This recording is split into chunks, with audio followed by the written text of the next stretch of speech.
दोस्तों, अगर आपके शरीर में लाल उभरे खुजलीदार रैशेस हो गए हैं तो ये पित्ती की शिकायत आपको हो सकती है। आपकी पित्ती उछल गई है और ये सबसे ज्यादा परेशानी गर्मियों में देखी जाती है। तो कौन सा है वो नुस्खा जो आप इस पीड़ा में अपना सकते हैं, जानते हैं हकीम सुलेमान खान साहब से। एक चुटकी खाने का सोडा और एक चुटकी नमक जैतून 2 गिलास पानी में मिला के रोज़ कम से कम एक बार पी लिया करें। ये आप इस्तेमाल करेंगे तो आपकी पित्ती उछलना बंद हो सकती है। ऐसे ही तमाम बीमारियों के असरदार घरेलू उपायों को जानने के लिए आप हकीम सुलेमान जी के इस वीडियो को अंत तक जरूर देखिए और ज्यादा जानकारी के लिए हमारे YouTube चैनल हकीम सुलेमान पर जरूर आएं। जितने भी आप रॉ मटेरियल बताते हैं या जितने भी आप सिरके बताते हैं दर्शकों को, क्या ये छोटे बच्चे भी इस्तेमाल कर सकते हैं? क्योंकि 40 प्लस वाले तो इसको इस्तेमाल ज़रूर करते हैं, 25 प्लस वाले भी इसको इस्तेमाल ज़रूर करते हैं, लेकिन जो अंडर एज बच्चे होते हैं, क्या उन लोगों के लिए कोई परहेज़ है, कोई हिदायत है? देखिए 6 साल के बाद इसे इस्तेमाल कर सकते हैं, वो भी उनकी उम्र देखकर ही ये दें। अच्छा, फिर वो बच्चे ये अगर बर्दाश्त नहीं कर सकें, इनको स्वाद अच्छा नहीं लगे जी, तो उनको चाहिए कि वो एक तो ज़रा सा दें, आधा 1 चम्मच बस, और उसमें खूब शक्कर या कुछ भी ऐसा मिला दें जो जायकेदार हो जाए, बच्चों के जायके का बना कर दें।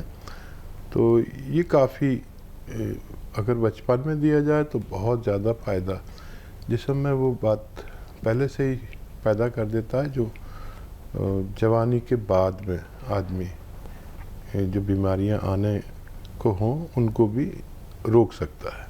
तो दर्शकों देखिए, यही वो छोटी छोटी बातें हैं जो सीधा आप लोग जानते हैं हकीम साहब से। तो अगर आप लोग हमसे जुड़ना चाहते हैं तो उसके लिए आपको कॉपी पेन लेके ज़रूर बैठना होगा, क्योंकि आपकी जो कॉल्स होती हैं वो बहुत मुश्किल से लग पाती है। कितने कॉलर्स ऐसे होते हैं जो कई सालों से इंतज़ार कर रहे होते हैं, बस कैसे न कैसे हकीम साहब से बात हो जाए। तो अपना कीमती वक्त निकाल के आप सभी के साथ हकीम साहब जुड़े हुए हैं। तुरंत दर्शकों नंबर्स पे कॉल कीजिए जो आपके सामने आपकी टीवी स्क्रीन पे फ्लैश किए जा रहे हैं। इसी के साथ पहले कॉलर हैं, उनसे बात कर लेते हैं। कुरुक्षेत्र से हैं सुधा जी, स्वागत है आपका।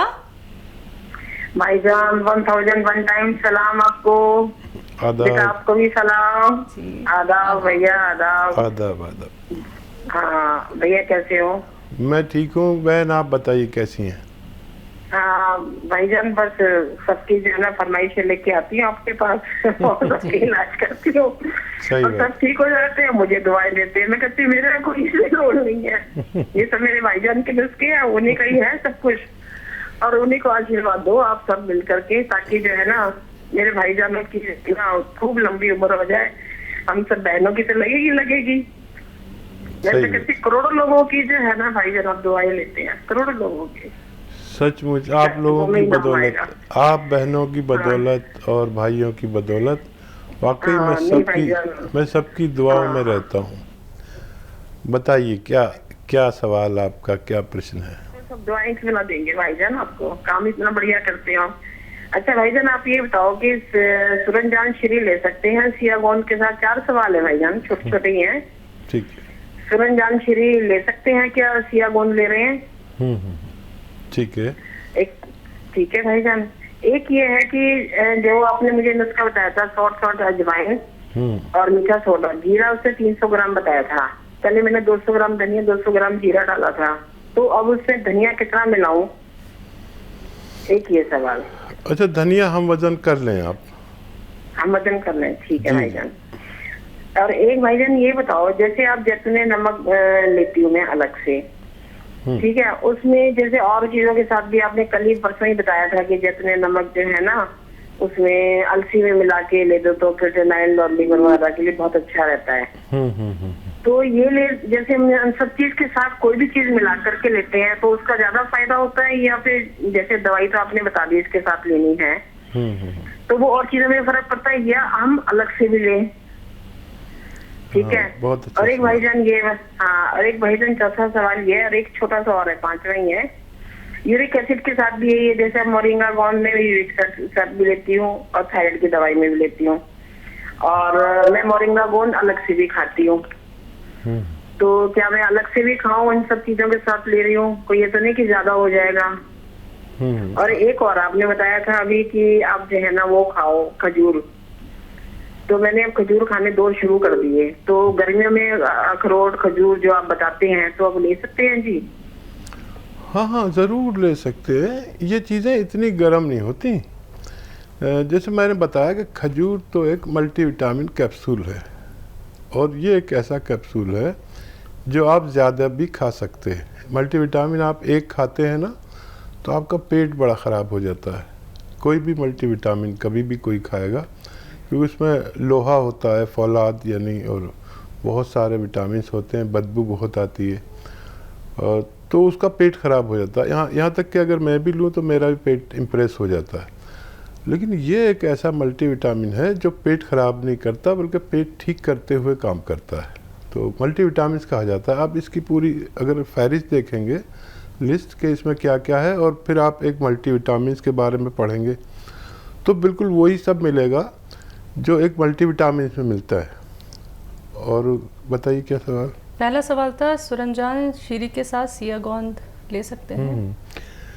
हाँ, देखिए, सुरंजान शीरी यूनानी यानी आयुर्वेद की एक ऐसी दवा कहलाई जाती थी जो दर्दों में बहुत काम आती थी। तो पहले मैं नुस्खा बताता था कि सुरंजान शीरी, असगर नागौरी, छोटी हड़, अलसी और कलौंजी, ये नुस्खा मेरा बड़ा आम था अगर आप पहले से जुड़े हों। लेकिन जब मैंने ये सिया गोंद की रिसर्च की तो मैंने वो नुस्खा बताना बंद कर दिया। वो नुस्खा बताना मैंने बंद कर दिया, और जो लोग वो लेते थे उनसे कहा कि उसमें गोंद स्याह मिला लो। तो मैंने पाया कि इन 5 चीज़ों को से भी ज़्यादा ताकतवर और फ़ायदेमंद गोंद स्याह है। फिर ये परेशानी आ गई कि लोग नकली देने लगे, तो फिर मैं परेशान हो गया। अब मतलब परेशानी कभी ख़त्म होगी नहीं, ये नकली की परेशानी कभी ख़त्म होने वाली नहीं है। लेकिन आप चाहें तो सुरंजान शीरी के साथ ले सकते हैं। ये यूनानी की बेस्ट दवा कहलाती थी जब तक ये रिसर्च नहीं हुई थी कि गोंद स्याह भी अपना एक वजूद रखता है। तो नई नई रिसर्च होती हैं। मैंने ही गोंद स्याह को इंट्रोड्यूस कराया है, और मैं ही परेशान हो गया कि लोग नकली देने लगे। असली ले तो यही काफ़ी है, लेकिन साथ में ले सकते हैं, कोई नुकसान नहीं है। और आधा ग्राम से ज़्यादा वो भी ना लें, लेकिन ये उससे सुरंजान शीरी से 100 गुना तेज़ काम करता है। और मैंने जैसे आपको बताया कि इससे बेहतर मैंने अपने जीवन में गोंद स्याह से बेहतर कोई रॉ मटेरियल ऐसा नहीं देखा जो इस कदर तेज़ काम करता हो। ये मेरी ज़िंदगी का बहुत बड़ी कामयाबी रही जी। और इनका सवाल था कि यूरिक एसिड के लिए ये गोंद मोरिंगा का इस्तेमाल कर रही हैं जी। यूरिक एसिड का जो अच्छा नुस्खा है वो है अलसी आधा या 1 चम्मच, और 1 चुटकी या 2 चुटकी नमक ज़ैतून, वो भी असली नमक ज़ैतून। और ये आप ले रहे हैं तो आपका सवाल था कि गोंद मोरिंगा लूँ या ना लूँ, तो ना लें तो ज़्यादा बेहतर है, नहीं तो डबल हो जाएगा। ये यूरिक एसिड और बहुत सारी बीमारियों का आप लिख लीजिए, क्योंकि आप बहुत लोगों की सेवा करती है, शायद मुझसे भी ज़्यादा। तो यूरिक एसिड हो, बढ़ गया हो, या जो क्रेटिनाइन बढ़ जाती है, किडनी की गंदगी को कहते हैं, जो 1 पॉइंट से ज़्यादा हो जाती है, 2, 3, 4, 8, 10 भी हो जाती है लोगों की, जिसकी वजह से हमें डायलिसिस कराना पड़ता है। तो डॉक्टरों की दवाओं के साथ ये भी दें तो काफ़ी राहत रहती है जी। अगले कॉलर हैं पंजाब से लता जी, स्वागत है आपका। दीदी मेरे 2-3 सवाल हैं। पूछिए। एक तो हाँ जी, ब्लड प्रेशर जो लो होता है तो हमें जैतून का सिरका देना चाहिए? बड़ा अच्छा सवाल है। हाँ जी। और दूसरा सवाल ये है कि यूरिक एसिड में हम गोंद स्याह दें या नमक जैतून दें? ठीक है, लिख लीजिए सवाल जी। और तीसरा सवाल ये है कि जो हम चूना बनाते हैं घर में वो कैसे बनाएं? ठीक है, ठीक है। और एक सवाल और भी है भाई। जी जी जी। एक बच्चे की उम्र 14 साल है, उसकी नब्ज तेज हो जाती है, वो हाँफने लग जाती है, हाँफने, तो उसको क्या दें? हाँ, बच्चा जो का टेस्ट करा लें कि नब्ज क्यों इतनी हाइपर होती है, बीपी और पल्स कितनी होती है। उसकी उम्र के साथ अगर पल्स कम नहीं होती है, बच्चों की तो पल्स ज़्यादा ही होती है वैसे, लेकिन उम्र के साथ कम होती जाती है, तो ये पता चल जाएगा तो मैं कोई अच्छा नुस्खा उसके लिए, बच्चे के लिए बता सकता हूँ। जी, बीपी लो के लिए जैतून का सिरका देना चाहिए? बीपी लो के लिए जैतून का सिरके में एक चुटकी कॉफ़ी मिला दें, जितनी एक चुटकी में आए कॉफ़ी मिला दें, और एक चुटकी नमक मिला दें, और फिर इसे पानी में घोलकर पिलाएं, तो ये बीपी को भी ज़रूरत के मुताबिक करता है। जी, यूरिक एसिड में गौनसिया का इस्तेमाल ज़्यादा बेहतर है या फिर जैतून के नमक का? हाँ, जैतून का नमक और अलसी थोड़ा सा हल्का सा भूनकर और उसका पाउडर बना लें, ज़्यादा ना भूनें, और उसका आधा चम्मच या 1 चम्मच और 1 चुटकी या 2 चुटकी जैतून का नमक देना बेहतर है। जी, घर में चूना कैसे बनाएं? हाँ, चूने का तो बहुत आसान तरीका है, अब तो लोगों ने चूना से पुतवाना ही बंद कर दिया।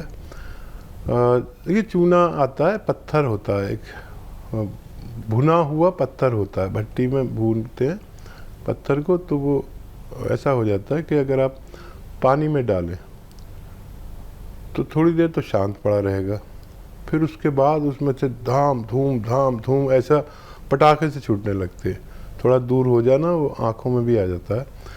और 1 किलो जो चूना है उसमें 3 या 4 लीटर पानी डालते हैं, फिर ये वो एकदम खिल जाता है, खील सी खिल जाती है और सफ़ेद हो जाता है, बिल्कुल पानी गर्म हो जाता है, और फिर ये 1 किलो का फिर ये 2-3 किलो हो जाता है।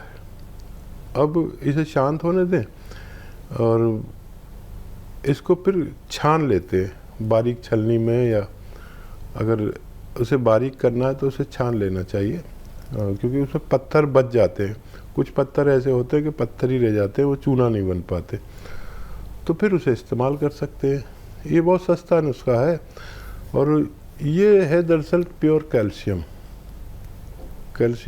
ऐसा कि एंटीबायोटिक भी है। लोग, आपने देखा होगा, कोई आता है तो उसके स्वागत में नाली के किनारे डाल देते हैं, सड़कों पर डाल देते हैं, ये कीटाणुनाशक भी है, इससे पुताई करते हैं तो कीड़े मर जाते हैं। और इसका एक चावल अगर 1 हफ्ते में दूध में मिलाकर 1 चावल के बराबर दिया जाए तो कैल्शियम की कमी भी पूरी कर सकता है।